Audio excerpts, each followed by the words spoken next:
नमस्कार दोस्तों, learn more channel में आप सबका स्वागत है। मैं हूं सतीश और मैं आपके लिए लेके आया हूं मैच सीरीज का ये एक चार्ट जिसमें लाइन प्रोग्रेस चार्ट रिपोर्ट मैंने बताया। दोस्तों ये लेक्चर्स मैंने ऑलरेडी अपलोड किया है, लेकिन उसमें मैंने क्रिकेट का स्कोर बताया था, मतलब क्रिकेट के दो टीम के बीच में किस तरह से कंपैरिजन हम लोग शो करेंगे। लेकिन आज मैं आपको बताऊंगा financial year 12 and financial year 13, ऐसे दो कोई भी फाइनेंशियल ईयर का कंपैरिजन अलग अलग ब्रांड वाइज कैसे करते हैं। तो यहाँ पे मैं ब्रांड नेम पे क्लिक करता हूँ, जैसे मैं नाइकी, पूमा, अलग अलग ब्रांड पे क्लिक करता हूँ तो वहाँ पे उस ब्रांड का फाइनेंशियल ईयर 12 और 13 के हिसाब से कंपैरिजन, मतलब रेवेन्यू कंपैरिजन आ रहा है। तो ये एक रेवेन्यू रिपोर्ट दिखाने के लिए आपको काफी यूजफुल हो सकता है जॉब के लिए। एमआई सीरीज का ऐसे इंटरेस्टिंग लेक्चर्स अगर आपको पूरा देखना है तो ये वीडियो पूरा देखना होगा दोस्तों। तो चलिए मैं आपको लेके चलता हूँ मेरे कंप्यूटर के ऊपर। आज का ये लेक्चर्स मैंने एक्सेल में कैसे बनाया है ये सिखाने के लिए। Let's begin to learn this interesting topic. Hello friends, अब तक आपने मेरा चैनल सब्सक्राइब नहीं किया है तो सब्सक्राइब कीजिए और मेरी वीडियोस की नोटिफिकेशन के लिए बेल आइकॉन पे क्लिक कीजिए। दोस्तों मैं आ चुका एक्सेल फाइल के अंदर। यहाँ पे दिखाई दे रहा है डेटा जो मेरे साथ शेयर किया था मेरे एक व्यूअर दिल्ली से आरपी जैन, उन्होंने ही ये लाइन चार्ट का आइडिया मेरे साथ शेयर किया था। तो चलिए मैं आपको दिखा देता हूँ वो कैसे करना है, और इसके लिए पहले मैं आरपी जैन जी को धन्यवाद कहूंगा। तो चलिए यहाँ पे आपको दिखाई दे रहा है ये डेटा, और इसके ऊपर मैं आपको यहाँ पे शीट 3 में एक ऑलरेडी रिपोर्ट्स मैंने बनाया है जो कि मैंने आपके साथ शेयर किया। ये कैसे बनाना है इसका एक लेक्चर भी है। इसके पहले ही एमआईएस के लेक्चर में डैशबोर्ड 2 करके मैंने इसको अपलोड कर दिया है, और ये डिस्क्रिप्शन में लिंक डाल देता हूँ, और ऊपर जो आई बटन है उसमें भी इसकी लिंक डाल देता हूँ। ये वीडियो आप देख लेना जरूर, क्योंकि यहाँ पे मैं एक्सप्लेन नहीं कर रहा हूँ। ये समीप का वीडियो, समीप का फॉर्मूला यहाँ पे है ऑलरेडी जो आपको दिखाई दे रहा है। यहाँ पे मैं जूम करके दिखा देता हूँ, लेकिन ये मैंने कैसे किया है ये उस वीडियो में डिटेल में एक्सप्लेन किया है। और यहाँ पे इस डेटा में क्या रिपोर्ट मैंने जनरेट किया है ये आपको समझा देता हूँ कि यहाँ पे मैंने समीप की मदद से अप्रैल से लेकर मार्च तक का फाइनेंशियल ईयर का रिकॉर्ड इस टेबल में से, जो टेबल है मेरा, इसमें से पुल करके यहाँ पे शो किया है। अप्रैल से लेकर मार्च तक का फाइनेंशियल ईयर 12 और 13 का रिकॉर्ड है नाइकी ब्रांड का, Puma, Adidas, Reebok and Maxar, ये ब्रांड का रिकॉर्ड यहाँ पे आ चुका है। तो अब मैं चाहता हूं कि इसके ऊपर मैं progress chart, line progress chart बनाऊं। तो कैसे बनाऊंगा इसके लिए मैं क्या करूंगा मैं आपको दिखा देता हूं। सबसे पहले मैं यहाँ पे इसमें से एक ब्रांड का नाम लिख देता हूँ। सपोज ये ब्रांड का नाम मैं कॉपी कर लेता हूँ और यहाँ पे मैं इसे पेस्ट कर देता हूँ। मैं आपको कंट्रोल-C और कंट्रोल-C कंट्रोल-V के बाद यहाँ पे ये पेस्ट होता है बता देता हूँ। तो कंट्रोल-C और कंट्रोल-V से आप यहाँ पे इसे पेस्ट कीजिए, और उसके बाद आप यहाँ पे फाइनेंशियल ईयर और 12 यहाँ पे लिख दीजिए, फाइनेंशियल ईयर 12 और फाइनेंशियल ईयर 13। तो आपको इसका जो रिपोर्ट चाहिए फाइनेंशियल ईयर 12 और 13 का चाहिए, तो मैंने यहाँ पे फाइनेंशियल ईयर 12 और 13 लिख दिया है। तो आपको जैसे ही मैं यहाँ पे नाइकी ब्रांड लिखूंगा तो उसका डेटा इस टेबल में से पुल होके यहाँ पे आना चाहिए, क्योंकि पूरे डेटा पे मुझे यहाँ पे चार्ट नहीं बनाना है, सेपरेटली वो डेटा यहाँ पे पुल हो जाए और उसके ऊपर मैं चार्ट बनाऊंगा तो काफी इजी रहेगा। और मैं अगर दूसरा ब्रांड सिलेक्ट करता हूँ तो यहाँ पे मैं ब्रांड के लिए डेटा वैलिडेशन ही दे देता हूँ। यहाँ पे डेटा में वैलिडेशन ऑप्शन है आपके पास, और वैलिडेशन में यहाँ पे आपके पास ऑप्शन रहता है लिस्ट। दोस्तों लिस्ट में क्लिक कीजिए और लिस्ट में यहाँ पे सोर्स में इसको सिलेक्ट कीजिए, और दैट्स इट। यहाँ पे आपको दिख रहा है ये ब्रांड्स की लिस्ट आ चुकी है। तो यहाँ पे मैंने बनाई है ये ड्रॉप डाउन लिस्ट, तो यहाँ से आप ऐसा ब्रांड सेलेक्ट कर सकते हैं। तो मैं चाहता हूँ कि यहाँ पे कोई भी ब्रांड आप सेलेक्ट करते हो तो उसके अकॉर्डिंग यहाँ पे इस टेबल में से वैल्यू पुल हो जाए। तो इसके लिए हम करेंगे लॉजिकल फॉर्मूला यूज, यानी कि इफ कंडीशन। दोस्तों सिंपल बात है, यहाँ पे इफ कंडीशन कैसे यूज करना है मैं आपको दिखा देता हूँ, जरा जूम करके बता देता हूँ। Is equal to if type करना है, इफ ओपन ब्रैकेट, और ये सेल को सिलेक्ट करना है। इस सेल में क्राइटेरिया हम चेक करेंगे कि इसमें अगर नाइकी ब्रांड है तो नाइकी ब्रांड टेक्स्ट है, तो इसलिए हम इसे डबल कोड में देंगे, डबल इन्वर्टेड कॉमा। सिंपल सी बात है, दोनों तरफ डबल इन्वर्टेड कॉमा रहेगा, और कॉमा देना ना भूलिए। अगर यहाँ पे B14 में नाइकी ब्रांड है तो यहाँ पे आएगा ये वैल्यूज। तो यहाँ पे ईयर D3 का वैल्यूज आए लेंगे, अप्रैल मंथ का फाइनेंशियल ईयर 12 का अप्रैल मंथ का यहाँ पे इसका रिकॉर्ड आ जाएगा, क्योंकि नाइकी ब्रांड का रिकॉर्ड वहां पे लिखा है। तो मैं चाहता हूं कि जब मैं वैल्यूज ड्रैग करूं हॉरिजॉन्टली तो चेंज ना हो, तो उसके लिए ये वैल्यू चेंज नहीं होनी चाहिए। D3 का E4, F4, G4 ऐसे हॉरिजॉन्टली चेंज हो गया तो चलेगा, क्योंकि वो रिलेटिव रेफरेंस है, और ये जो है वो फिक्स रेफरेंस है, तो इसीलिए हम लगा देंगे इसको ताला। और ताला लगाने के लिए इसको मैंने क्या किया मैं आपको बता देता हूँ। इसको फिक्स रेफरेंस बोलते हैं, ताला लगाना है। नहीं दोस्तों, फिक्स रेफरेंस यहाँ पे F4 बटन प्रेस करके होता है। ताला लगाना ऐसा कोई एक्सेल में कंसेप्ट नहीं है, फिक्स रेफरेंस को ही मैंने ताला लगाना बोल दिया, क्योंकि ये वैसे ही लॉक हो जाता है। तो फिक्स कर दिया मैंने दोस्तों B14 को, और कैसे करना है उसके लिए मैंने बताया, F4 बटन प्रेस करेंगे उसको सिलेक्ट करके तो ये फिक्स हो जाता है। तो चलिए अब आगे बढ़ते हैं। यहाँ पे मैं आपको बताऊंगा कि इसमें आपको कंडीशन आगे भी बढ़ानी है, वो है इफ कंडीशन। दोबारा हम लेंगे इफ कंडीशन में, दोबारा ये B14 को हम चेक करेंगे, उसको हम फिर से यहाँ पे फिक्स करेंगे। यहाँ पे दिखाई दे रहा है, फिक्स कर रहा हूँ मैं, इज इक्वल टू, यहाँ पे इस बार मैं सेकेंड ब्रांड लूंगा, उसका नाम है यहाँ पे पूमा। जी हाँ, मैं यहाँ पे लिख रहा हूँ पूमा दोस्तों, और वो भी डबल इन्वर्टेड कोमा में होना जरूरी है। और उसके सामने जो है ब्रांड आप देख सकते हैं यहाँ पे, उसके सामने ईयर 12 का ही ब्रांड लेना है, क्योंकि ये ईयर 12 के लिए निकाल रहे हैं हम लोग। तो D5 की वैल्यूज रहेगी, समझ में आया आपको। और मैं आगे यहाँ पे फॉर्मूला भी बढ़ा देता हूँ, आपको ये कंसेप्ट समझ में आया होगा उम्मीद करता हूँ। यहाँ पे मैं इसे फिर से फिक्स कर देता हूँ, और यहाँ पे इज इक्वल टू, इसको कंपेयर करता हूँ नेक्स्ट ब्रांड के साथ, वो है एडिडास। एंड यहाँ पे मैं उसके लिए वैल्यू दूंगा इसकी, फाइनेंशियल ईयर 12 D7 में उसकी वैल्यूज है। और फिर से मैं इफ कंडीशन आगे बढ़ाऊंगा, और B14 में फिर से इसे भी फिक्स करूंगा, एंड और यहाँ पे ये फाइनली एंटर कर देंगे।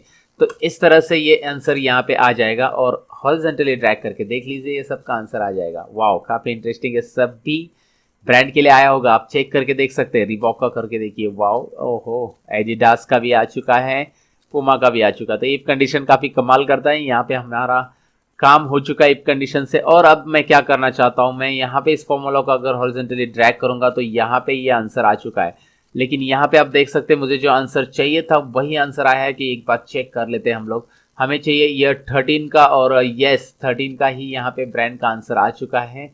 और हर एक ब्रांड के लिए आप इसे हॉरिजॉन्टली इस तरह से ड्रैग करेंगे तो आपको दिखाई दे रहा है 13 का आ चुका है। तो पूमा ब्रांड में यहाँ पे वैल्यूज नहीं है 13 के लिए, तो यहाँ पे देख सकते हैं आप नहीं है।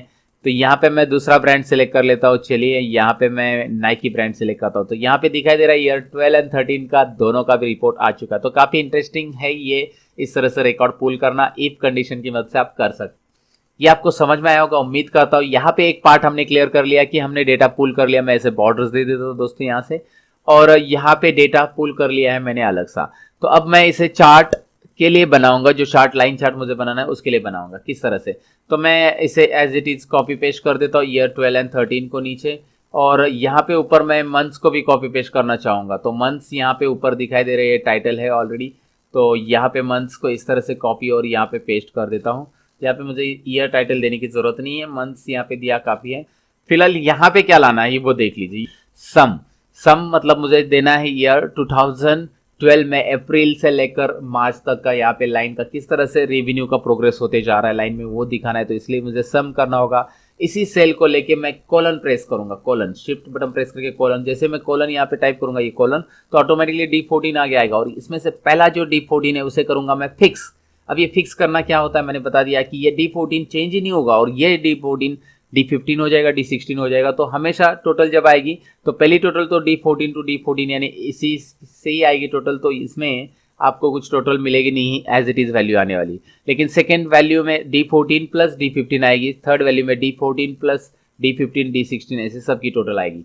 तो चलिए देखते हैं। यहाँ पे मैं हॉरिजॉन्टली ट्रैक कर देता हूँ। यहाँ पे आपको समझ में आया होगा कि ये काम क्या करता है।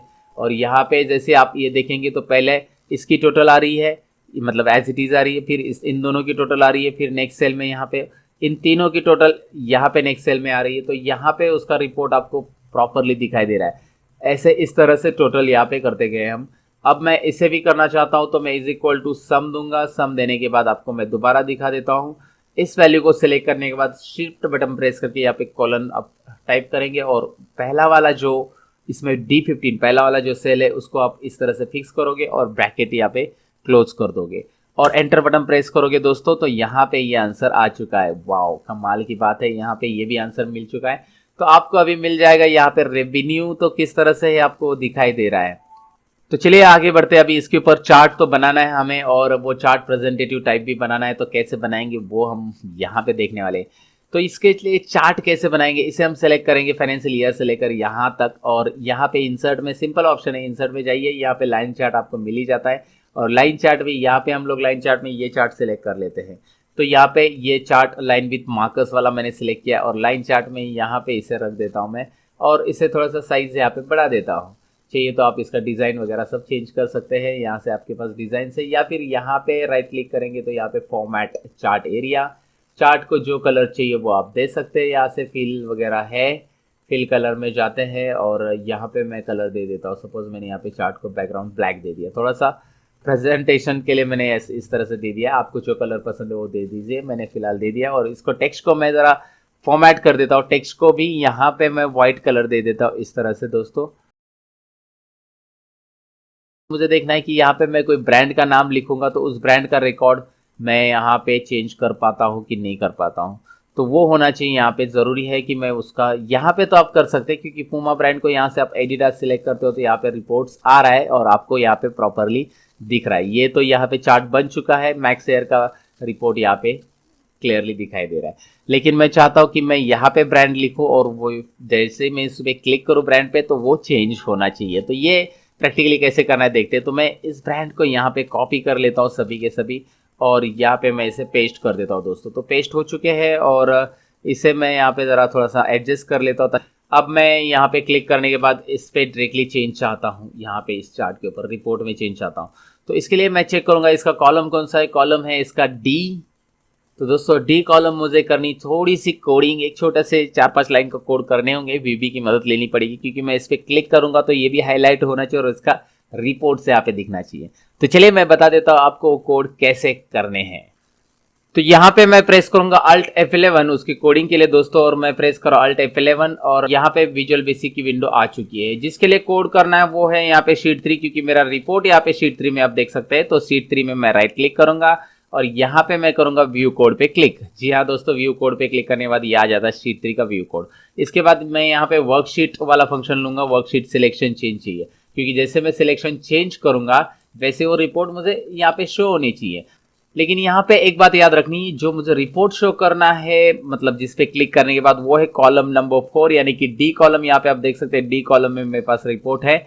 तो मैं डी कॉलम से रिलेटेड क्राइटेरिया यहाँ पे मेंशन करूंगा दोस्तों, क्योंकि डी कॉलम में यहाँ पे जो सिलेक्शन है देखिए आप देख सकते हैं यहाँ पे D24 से मेरा सिलेक्शन चालू हो गया है। D24 से लेकर यहाँ पे आप जाएंगे D32 तक। तो मेरा जो कोड है D24 से D32 तक रेंज है मेरा, इसमें हमें यहाँ पे कोड देना है। तो चलिए मैं आपको बता देता हूँ डी कॉलम के लिए कोड कैसे करेंगे हम। यहाँ पे मैं आपको कोडिंग में दिखा देता हूँ, यहाँ पे जरा जूम करके बता देता हूँ दोस्तों।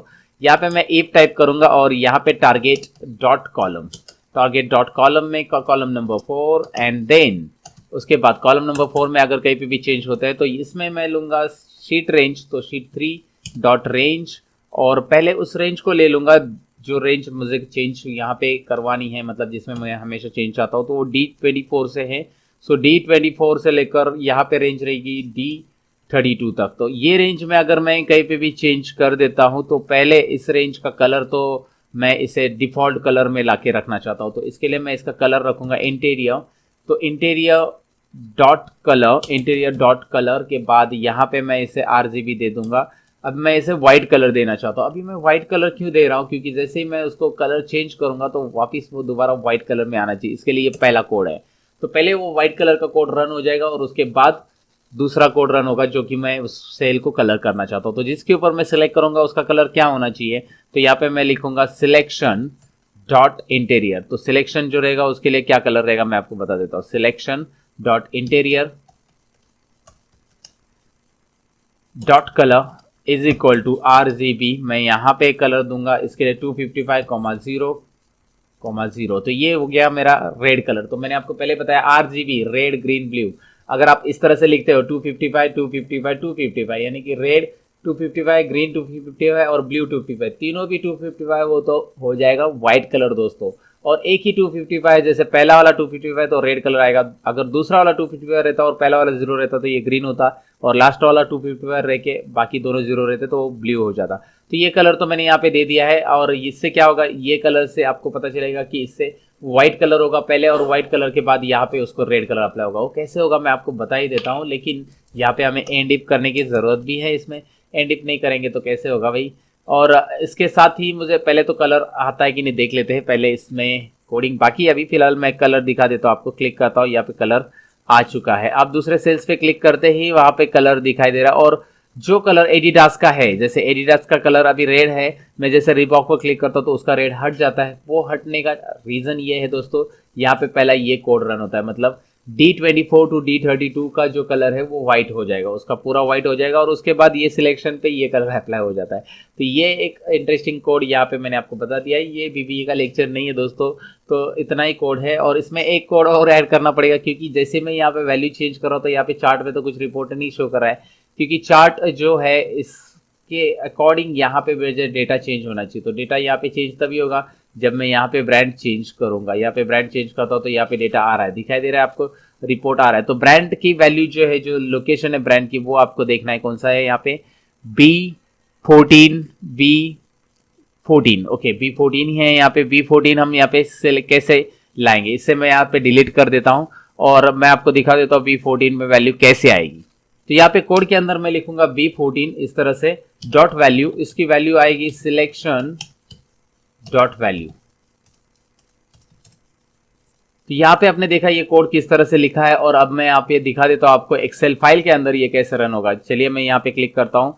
यहाँ पे आपको ये ब्रांड जैसे ही आप सिलेक्ट करते हो वैसे उसका चार्ट यहाँ पे रिपोर्ट में शो हो रहा है, नाइकी ब्रांड, पुमा ब्रांड, एडिडास, क्योंकि यहाँ की जो वैल्यू मैं सिलेक्ट कर रहा हूँ, जैसे मैं यहाँ पे वैल्यू सिलेक्ट कर रहा हूँ यहाँ पे ये B14 में चेंज होते हुए दिखाई दे रहा है। तो ये एक सिंपल 3-4 लाइन के कोड है जो आपको यूज करने होंगे और जिससे आपका प्रेजेंटेशन काफी अच्छा बनेगा। सो कैसे लगा दोस्तों आज का ये इंटरेस्टिंग टॉपिक आपको? ये MIS सीरीज का एक इंटरेस्टिंग टॉपिक तुरंत प्रैक्टिकल करके देख लीजिए और प्रैक्टिस के लिए इस फाइल की लिंक मैं डिस्क्रिप्शन में डाल देता हूँ दोस्तों। और अगर अच्छा लगा वीडियो तो लाइक बटन पे जरूर क्लिक कीजिए। अगर आप नए हो मेरे चैनल पे तो वो जो वीडियो के नीचे सब्सक्राइब बटन है उस पर क्लिक कीजिए और बाजू में जो बेल आइकॉन आ रहा है उस पर भी क्लिक कीजिए दोस्तों, क्योंकि मेरे वीडियो की नोटिफिकेशन आपको रेगुलरली मिलते जाएगी। मैं मिलूंगा और इंटरेस्टिंग वीडियो के अंदर दोस्तों, लेकिन तब तक के लिए एक ही बोलूँगा, सीखते रहो सिखाते रहो। Bye bye.